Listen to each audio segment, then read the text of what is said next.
This is A Becoming Creature, and I'm here with Prince Vogelfree, and he's been walking around the Smoky Mountains for, I think, more than a month now. He took off from after visiting me for a little while, and he has returned. So we had a lot of really good conversations in that time, and it gave me some thoughts about how we could share that with other people. And I would like to first ask him, because I don't really completely understand, like, what was your main motivation for going into the mountains of Georgia and getting a pack of everything that you're gonna live with for the next month, and exploring nature, and that must have some kind of personal discovery nature to it, right? Like, tell me about that. Yeah. First, I should clarify that I wasn't backpacking for the whole month. At least half of my trip, I was in Asheville with Vadra Vibe, eating nice Asheville donuts. So, yeah, there's everything on I have a thread on it, so you can read all of the true details. I don't want to overstate my accomplishment. But I did walk for like 100 miles. That's nice. Yeah, that's right. Like, continuously. And personal discovery was definitely part of the motivation. I've sort of gotten away from specific motivations to a degree. I just feel called to doing it. And I think that itself was kind of part of the motivation. It's like wanting to live life in a way where you could just be called to, like, go here or go over there, stop in a particular location for as long as you wanted to. Right. Just go with the wind. So it's almost like a pursuit of the present moment, kind of putting yourself in a meditative state for a long period of time, where you're surrounded by nature and everything that's very natural to a man, especially like having a path, right? So before Prince Vogelfree, can I call you by your name? I like preserving the romantic mystique for all of the ladies on Twitter. Perfecto. But right, so when I left Prince last, I left him at a train station, and this was my idea, but I think he then, like, followed the train tracks for the majority of his hike. Yeah, I mean, rarely used train tracks are basically just a path that you get to follow. It's just a really long trail, right? Yeah, right. So I thought it was perfect, especially because you're not, like, on the side of roads or anything. Yeah. But so from that experience, did you encounter anything, discover anything about yourself? Was it kind of just a struggle? Like, tell me. I mean, should I do it? Yes, everyone should do it. All right. Everybody should do it. If you're listening to this, like, go on Amazon and buy the nice, like, REI pack. Get trekking poles, because trekking poles make walking so much easier. Yeah. They're amazing. But the main thing I learned, I think, is something to the effect of misery is simple, and joy is also simple. Tell me about that. Start with misery, but what do you mean by misery is simple? Like, what do you mean by simple here? So when I was, like, in the city, I feel like I kept relating to ways I was miserable in a very complex way. It's like you try and find little things to, like, solve all of your problems. And you try to get everything to, like, work, like, very nicely, like, low friction, right? Right. But when you've committed to, walking, like, 15 miles in a day, you can't remove that friction. That friction is just there, and you have to handle it. Mm-hmm. And it's like something goes wrong, you just have to handle it. One of my trekking poles broke, and I'm like, I just have to handle this problem. Like, this nice thing that reduced friction is now just gone. And I'm like, I can't get a new trekking pole. And I think it's very common, at least for me. I'm then, like, thinking about the problem. I'm like, my trekking pole is broken. Like, that's such a thing. And that's a useful behavior if you have a way of solving the problem. If you can go to the store and get a new trekking pole. Right. But it's not a useful behavior if you don't have a way of handling the problem. Yeah. And so at some point I was like, oh, I can just not think about these things. Like, you can be miserable and not think about it. And I think that's what people learn in a lot of different institutions that are trying to change people. So a military or a monastery. So in, like, a hardcore, like, Buddhist monastery, you're gonna like sit there and like mosquitoes are gonna be landing on you and shit, and you're gonna be not moving for hours. And so you're not going to want to think about the mosquitoes, right? At some point, Right. you're just going to learn to sit there and handle it, and you're going to be kind of miserable, but that will also be part of, becoming and overcoming the wheel of suffering. And that's Right. also going to be true for someone who's in the military, and they're on, like I was, they're carrying 40 pounds of gear or more, and they're Right. going up a mountain, and some asshole is yelling at them, and I'm sure they're all up in their heads for Right. like a lot of people for the first period of that, for like a couple weeks or whatever. And eventually they're going to stop being in their heads, which is great, because then you get to do something else in your head, or not anything at all. It's like great to have that internal voice just go away and just be miserable. It is so much better to be miserable in a simple way than to be miserable in a like complex way. So it sounds like the key to dealing with misery is by not interpreting it in the kind of noisy, like everywhere scattered way that most people typically do, such as they're blaming the driver next to them, they're blaming their car, they're blaming everything around them, but rather the fact that misery is simple is you kind of just interpret it as, oh, misery is just this one thing. And instead of dealing with the 100 problems in my life, I can actually just focus on dealing with misery. Would you say that's true? Yeah. And then because you're not like emotionally invested, or like because you're handling the problem simply, you create space and other solutions occur. So it's like, my trekking pole is broken, but now I can think about my gait, right? I can pay Right. attention to my gait, and I have that mental space to be thinking about like how I'm actually like physically walking over the terrain, because I'm not like all like hunched up in my head being like, my trekking pole is broken, now my hike is ruined. It's like, no, like just do something else, like, make your trekking pole like work for you, which is what I did, and like, start singing. And so that's a segue into joy being simple. Right. So right. I love music, but when I was young, I like would sing spontaneously. Oh, I mean, when I was real young, when I was like 5, I would like just sing spontaneously. And at some point I got crap for it, right? And Sure. I was traumatized into not doing it anymore. And so like my musical talent was squashed, and that was terrible. I mean, I think it might have been like the worst thing that ever happened to me. Very traumatic. And so I've always been worried, I felt that worry from when I was young. But in the woods, there's nobody to tell you that you don't belong or you don't get to sing. And even Right. if there is, you have this mojo, which is that you're some guy who's been walking for 50 miles. Yeah. And that makes it easier to be like, fuck you, right?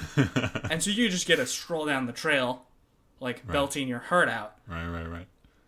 And that's the joy is simple. And like, it's not a coincidence that also these institutions that I mentioned, it's like the military and the monastery, like singing or communal activity. Because I think once you learn that misery is simple, you also have this flip side to it, which is you're like, oh yeah, like I set up my tent like perfectly. And like last night, it wasn't so good. It was like a little slack. I set it up in the wrong location. So there was like dew on the inside of the tent. There was condensation. But this time I got it right. And now I have this new power of like knowing where to set up my tent. So everything is perfect. And I'm like comfortable. Or even like just getting to go to sleep is so much more pleasant after you've been, I mean, one day I hiked like 20 miles. Yeah, wow. And then that was a great night of sleep. It was fantastic. And then, after I got into Asheville, I got to sleep on a mattress. And that was fantastic. I'm like, if you haven't, spent a week not sleeping on a mattress and like being kind of uncomfortable, Right. you haven't actually slept on the mattress. You've slept on like your illusion of the mattress. Like you failed to, I think most people, they just like, I mean, I'll at least speak for myself. I was not appreciating mattresses. And now going forward, my life is permanently better on just this one dimension. This is a along with many others. perfect segue for our sponsor, Casper Mattresses. No, that's not actually true. You can buy whatever mattress you want, but you should sponsor Vecnin if you happen to be listening to this. no, well, we'll get into that later. But we're answering phones in the background right now. Actually, we got companies calling in. But there were a lot of dimensions like this. Yeah. I actually, like, food permanently tastes better. Like, fresh food. Yeah. And there's all sorts of areas where I think this is true. So this isn't something I learned on the hike, but previously, fasting, and I did keto in the past. Yeah, I'd be remiss if I didn't mention that I'm doing keto right now. And as a podcaster should be. I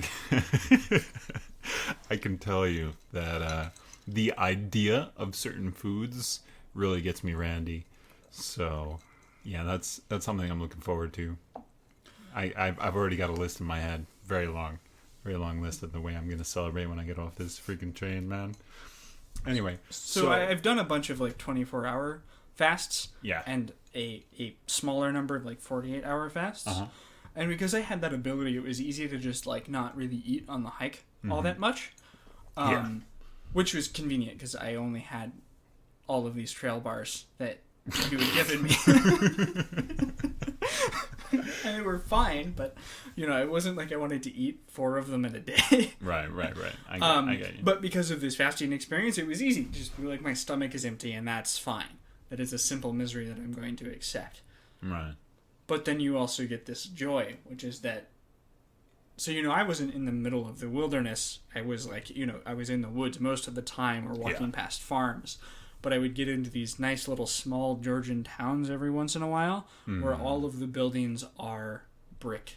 They're all really nice, cute little artsy towns. And then I would like go to the cafe and get on Twitter and drink a latte and eat like a meal. I was wondering how you were doing that. I'm like, he's always on. I was trying to get away from the city, not from Twitter. Twitter is the best thing in the world. Why would you want to get away from it? Well, I agree with you. But yeah, and that was a really nice experience. No, Eat these fancy meals after you've been on the trail for 2 days. Yeah, that's awesome, and that really gets to the way we often try to overfeed ourselves with everything that we like. Like we tend to think that we're gardening our lives by feeding ourselves the things we want all the time. But I think it's often the case, really, that we have too much abundance, and what we need to do is to want a very few number of things at a time and then change what those few things are. So I'll give you an example. I love to cook, but I only make a special meal every once in a while because it makes it so much more vibrant. But that's also true for whiskey and so many things that I enjoy, that I try to rotate such that I'm not like consuming everything I want to be consuming all of the time. So for the past like week and a half, I've been eating string cheese and rotisserie chicken, and I wish rice and beans. That's the point I'm at. And it just makes it so much more exciting to experience those things that I truly love. But let's move on and tell me about like when you really started getting interested in philosophy and like thinking about the deep topics of life and in the world.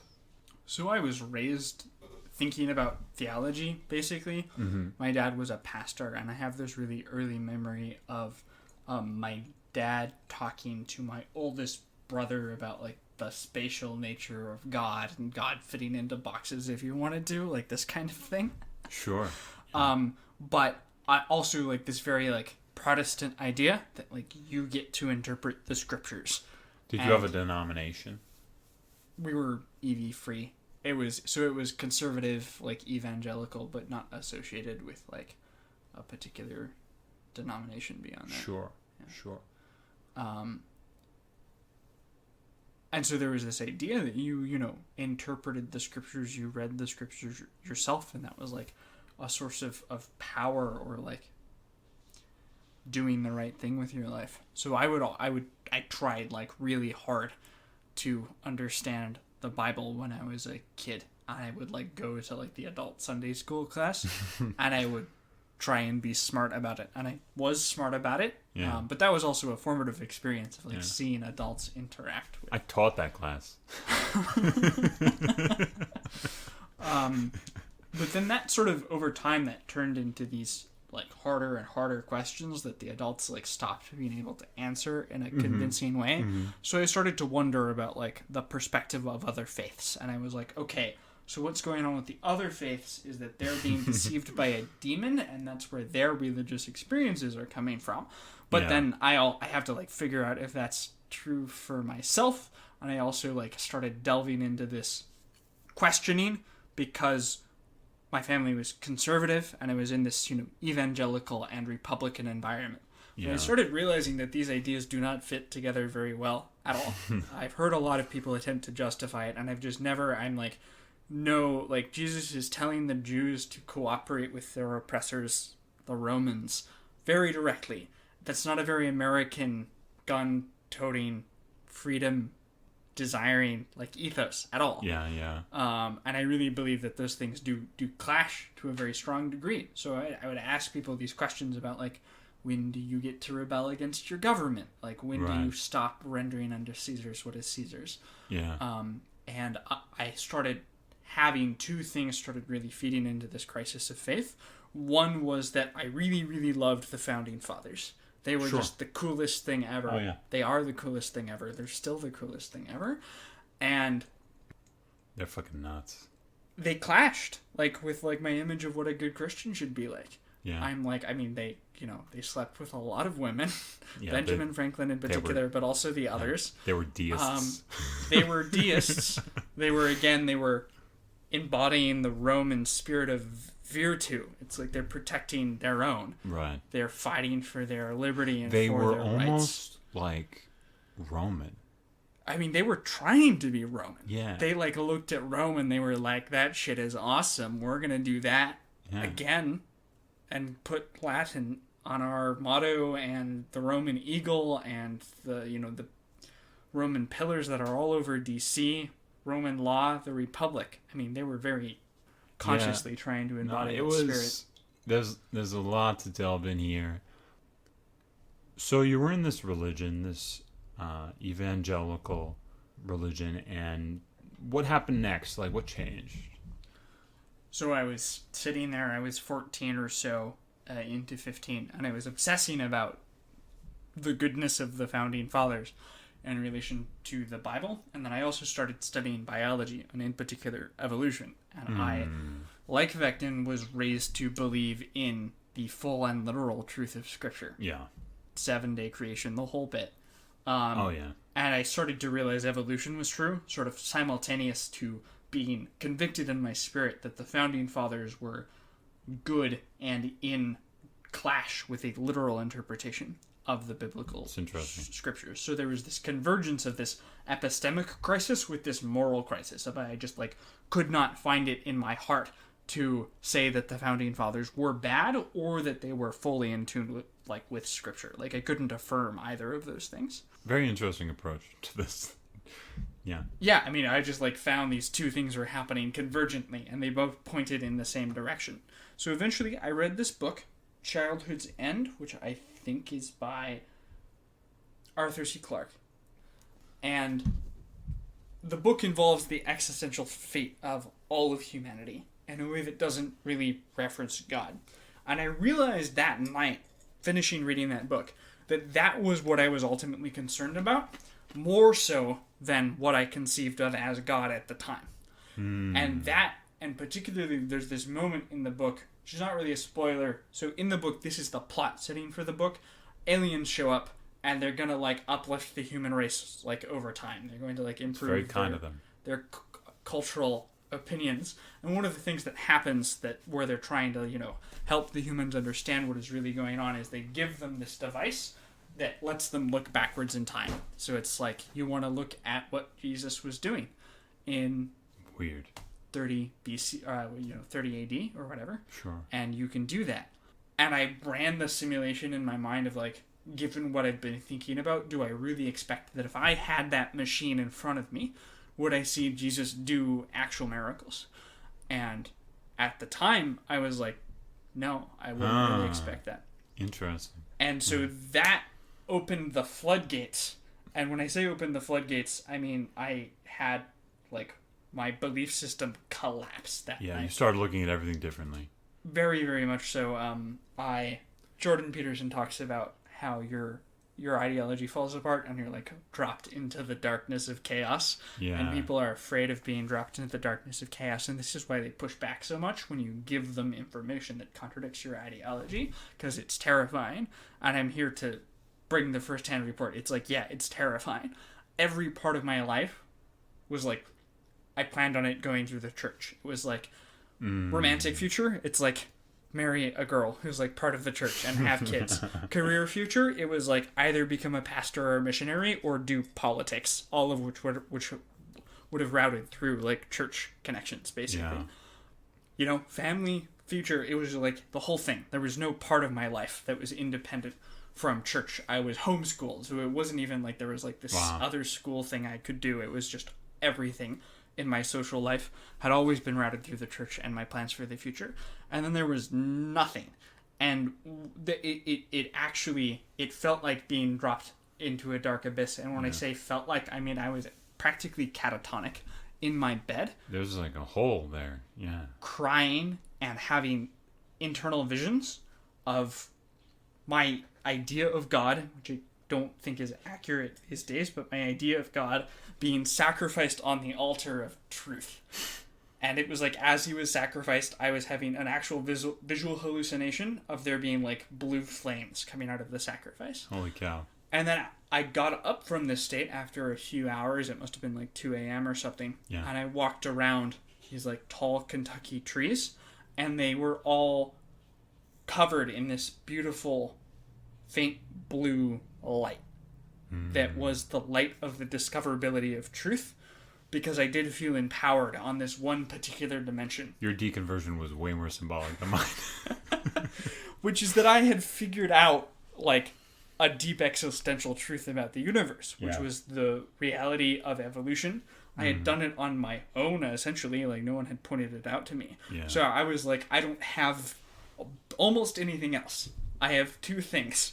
I have this idea of virtu, of being a man in this great classical sense that the founding fathers embodied. And I have the sense that you yourself can discover the truth. And then that sense became a permanent part of my, like, phenomenology. Where I could just see it in the trees. I would, like, look at the tree and be like, you are part of the truth, and I can, like, figure this out. I'll briefly share my experience, because my experience was very similar. That my deconversion began somewhat simultaneously with my learning about evolution, which I was really never exposed to outside of kind of claims that it was insane.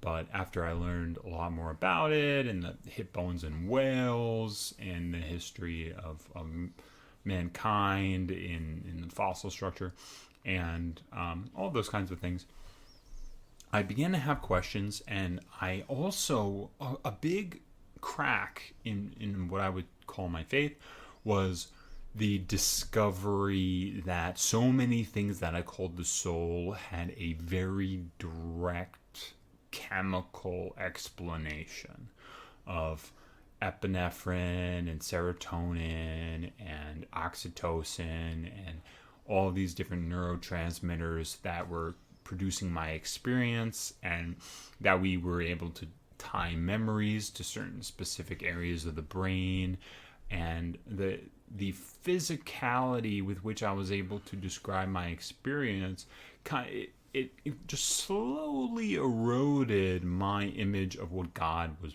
kind of for in my life. And I can tell you that the moment for me, I was sitting in church, I remember, and people were telling testimonials of what God had done in their life. And it was like, oh, well, I got over this disease. My doctor told me it should take 3 months, and it only took 2 months. And another person was like, I got a promotion, and another person was like, I had cancer and now it's in remission.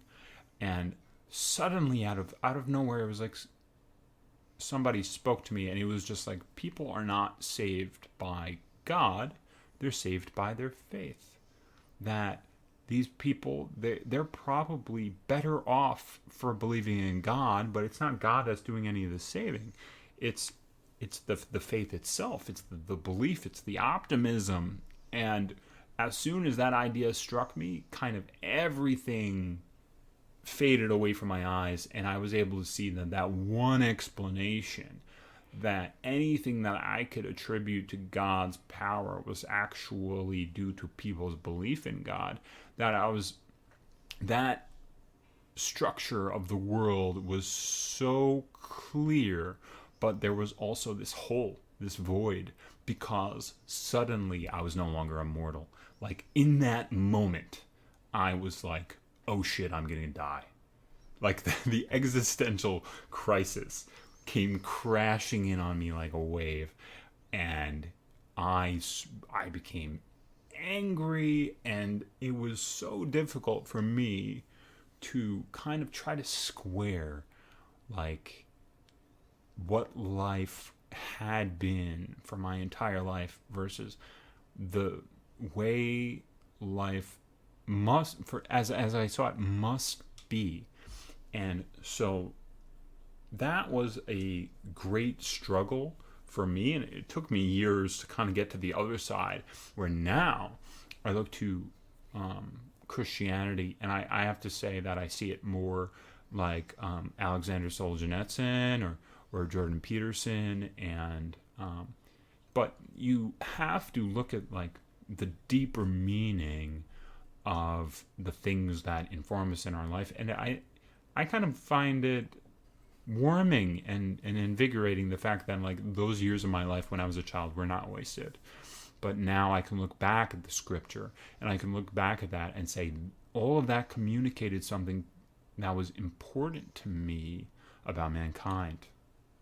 Yeah, I had this experience right after my deconversion where I was like, well, I guess I'll go check out what the atheists think and their communities, and just like immediately realizing that they didn't have whatever it was that the church had, and then also realizing that even what the church had was something in decay, that you could tell that what the church had even 300 years ago, never mind in its early history of its formation, that was something in decay, and that was something that nobody had, that they were all in this state of being atomized from each other and not having any kind of real community. And I'm like very grateful that I grew up with that, and also very much have warmed back to the scriptures and be like, yeah, I learned a lot about psychology, about faith, about everything important from that. And a lot of people just don't have that. Yeah, I mean, Peterson is absolutely right about one thing, and it's like these things last for a reason. Yeah. People don't retell stories arbitrarily. Lindy as fuck. Yeah. Very. Very. But so tell me a little bit about, so you have like all of these ideas. You and I have discussed so many things. We've discussed what's his name? He's the linguist Singapore. I think it's Power Bottom Dad 1. Wait, you mean Lee Kuan Yew? Yes. Yeah. We've talked about Lee Kuan Yew. We've talked about Deleuze, cars, Nietzsche. Just name drop everyone. We're very smart. We've mentioned Nietzsche a few times, and I'm curious of like, what utility do you find in your pursuit of philosophy and all of these topics, and what do you think that that, let's say, the average person, I know this sounds kind of onanistic, but what do you think or that you've discovered that most people don't know, maybe I don't know, that you think is useful or that's helped you in your own life? I feel like I should take this back in a very different direction, given that we just talked about my deconversion. Mm-hmm. I'll say that the most useful thing that I came back to was God. Oh, yeah. And coming back to believing in God. Wow. Tell me about that. What do you mean? Yeah. Well, so when I deconverted, I had this very specific thought in my mind, which was maybe God is kind of playing hide and seek with himself or with me. That the idea was that maybe this was a partial image of God. Sure. I was removing this thing that was partial, and I didn't know about Gnosticism or anything at the time, but that there was this partial idea of God, and that I would be introduced later to this other idea of God. Because one of the things that was in my mind was I really wanted to be sure that I could get out of any false belief system. That if I was being deceived by some kind of demon, I could find the scent of truth and follow it and come back to believing what was true and what was right. So as soon as I deconverted, I was like, I have to know how to get back to believing in God if that's true and part of this story that is occurring. So I had that very specific thought. And that's important because a friend of mine, he was a Sikh friend of mine, and we were talking about Nietzsche, and he was introducing this idea that Nietzsche was a crypto-deist. I, of course, if you've read many of my tweets, know that I absolutely adore Nietzsche. And he also suggested that I read this Indian philosopher Sri Aurobindo. And then at some point in a book of Sri Aurobindo's aphorisms, he had that line, almost really point for point. He's like, atheism is God playing hide and seek with himself. And there were a number of things that went into me kind of finding God again. Well, so I think part of it was, just kind of continuously grappling with this problem of how do you get to the truth and what do things bottom out in? Because one of my favorite descriptions of God is that God is the ground of all being. Yeah. He's the ground of existence itself. One idea I've been toying around within my mind is that you have this idea of axioms and your belief system bottoming out in axioms. And there's another idea, which is that your belief system, rather than in axioms, can body out something in more like stances. So in a relation to the truth, in a particular disposition to the truth. And you could imagine that both of those things are perfectly unified. And that whatever that axiom or whatever that stance would be God. Another really major philosophical factor was that I found out about this idea of the unity of the good through Aristotle. So Aristotle's idea of the unity of the good is that you have all of these different qualities which are desirable. You have courage and beauty and wisdom and patience. And his idea is that these can all go together perfectly. So the most courageous person in the world can also be the most patient person in the world. And even further, Aristotle has this really crazy idea that if you perfectly embody courage or any virtue, that you will also embody all of the other virtues at the same time. Yeah. So the idea is if you were perfectly courageous, it's like your mind would not flinch away from having to be patient anywhere. So you would simply be patient as the result of being. That dovetails with Buddhism, which is that if you embody any of the individual Buddhist virtues perfectly, you embody them all. So it's the same exact idea, which is so crazy to me that people across the world discover the same ideas.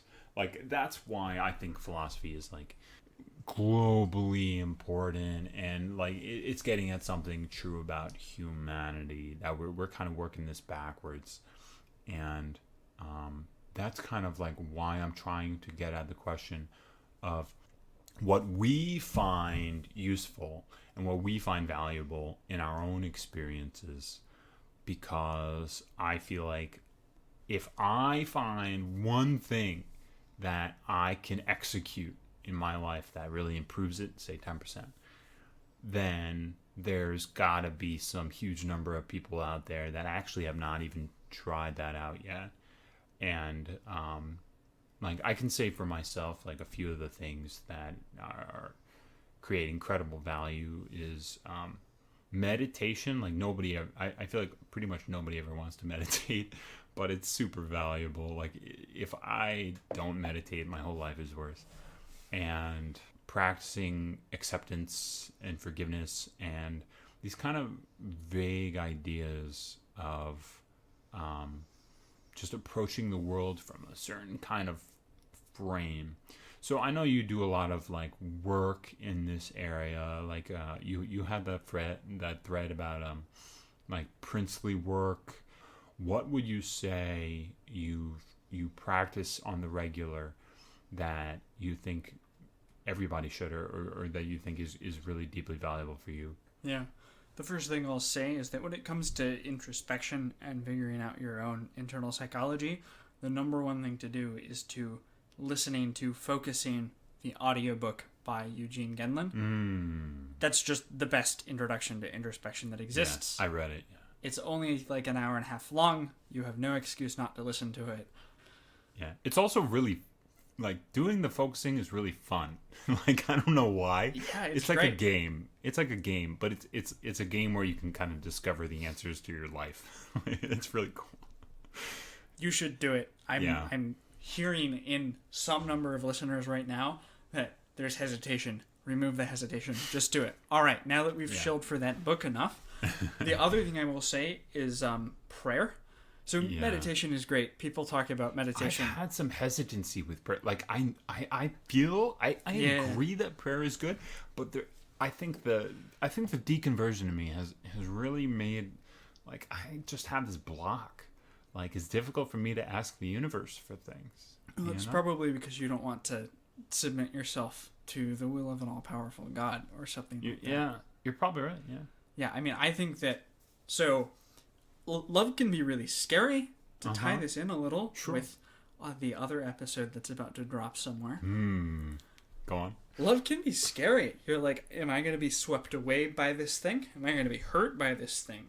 And so this idea that God is love and is perfect love also means that he should be much, much scarier than the idea of, being as in love with any woman or man you've ever been in love with. Yeah. That there's this current of love and of fate and of perfection that can sweep you away entirely. And you have all of your ideas of who you are. You have all of these things that you don't want to be swept away because you're holding on to them. And then prayer will expose you to all of that simultaneously. So there's this idea that is also in this other, this idea of idol worship, of paying attention to something that you're kind of using as a substitute for something else that's actually better. Yeah. And the way I think about this is that God is the ground of all being. God is the whole. He's the totality. Period. Little punctuation from the dog there.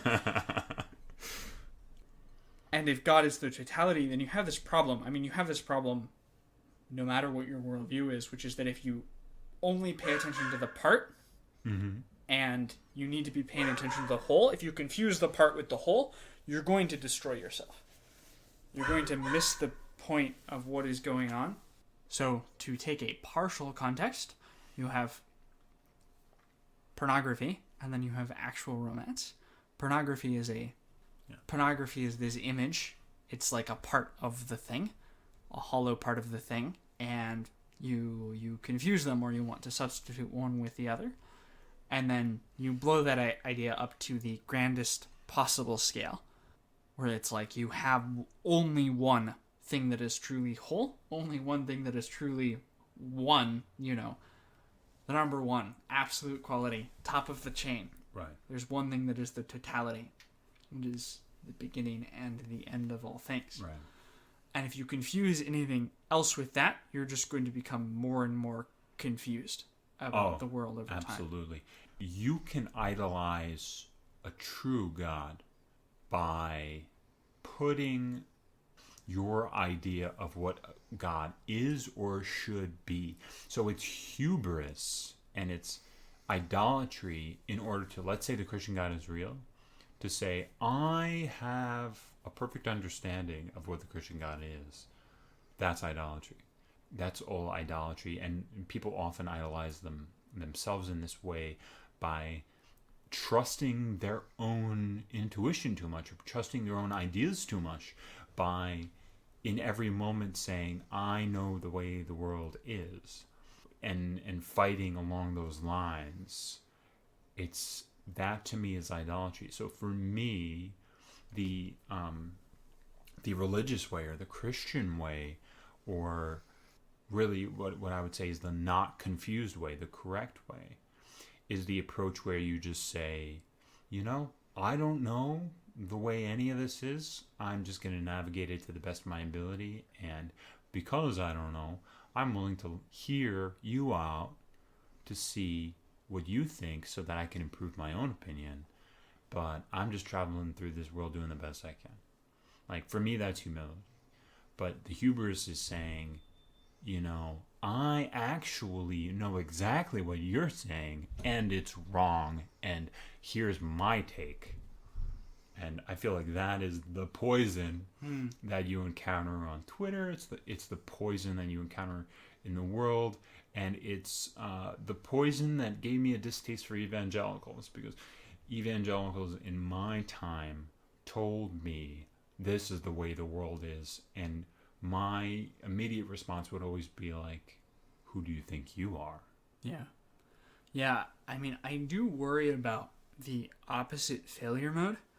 So on my Twitter bio, it says that I'm searching for the deepest possible conviction. And that is true, and I think there's something admirable about fanatics in general, in that I think it is a harder way to go through life. Yeah. And sometimes a more honest way to go through life, to say, like, I do know what is going on, and here it is.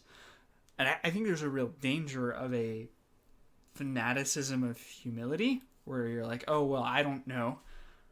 Where I think Twitter is a good example of, like, where you, in order to be, I think, truly good at Twitter, you need to say stuff. Yeah. You need to make claims and engage, and, like, your tweets aren't going to be as good if you put all of these modifiers on them. You should say what you think you believe. Yeah, I think we're almost an hour without mentioning Eigen. But what I think is funny about Eigenrobot is that he, like, preaches this whole kind of no takes, not taking any serious positions half of the time, and then the other half of the time he's like, this is fucking bullshit. I don't fucking stand for this shit. This is nonsense. Like, block this person.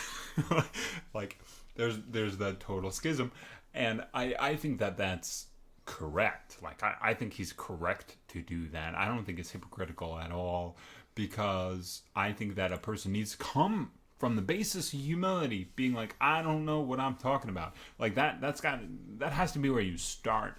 But you also need to develop some kind of a stance. And because if you don't have a stance, there can be no justice, there can be no beauty, there can be no art. Like, if you don't have taste and you don't develop a thing, and if you can definitely be over humble. So the point is to find not a middle ground, but some kind of balance where you interact with the world in a way that is creative. Yeah, you can't be a coward about what you believe. Otherwise, what you believe isn't really interacting with the world. So I believe this one weird thing, which might be a little hard to explain. Sure. But I think that you shouldn't have the belief that you don't know what is happening or what is going on. So I think that skepticism, like true intellectual, like honesty, is actually something the human mind does automatically.